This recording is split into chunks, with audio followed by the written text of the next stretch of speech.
केस मागे घेण्यासाठी विश्रामबागमध्ये घराबाहेर येऊन धमकी देत मुलीचा कोल्हापूर ते सांगली पाठलाग केला। ही घटना 9 ऑगस्ट रोजी सकाळी 10 ते दुपारी 4 वाजण्याच्या दरम्यान घडली।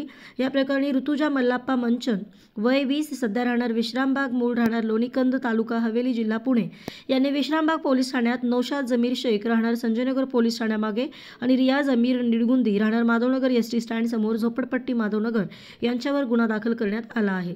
पोलिसांनी दिलेली माहिती अशी की दोघे संशयित हे मुस्लिम जातीचे असून त्यांना फिर्यादीही अनुसूचित जातीचे असल्याची माहिती आहे।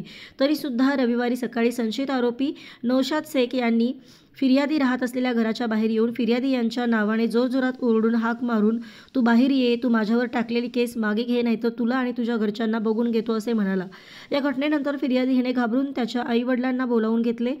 त्यांनी फिर्यादीहीस पुणे येथे पाठवण्याचे ठरवून फिर्यादीचा भाऊ ऋषिकेश याच्यासोबत पुणे येथे पाठवत असताना संशयित आरोपी नौशाद आणि त्याचा मित्र रियाज निडगुंदी यांनी मोटारसायकलवरून पाठलाग करत जयसिंगपूर येथे येऊन जयसिंगपूर येथून कोल्हापूर आणि कोल्हापूर येथून सांगलीपर्यंत पाठलाग केला असे फिर्यादीने विश्रामबाग पोलीस ठाण्यात दिलेल्या तक्रारीत म्हटले आहे।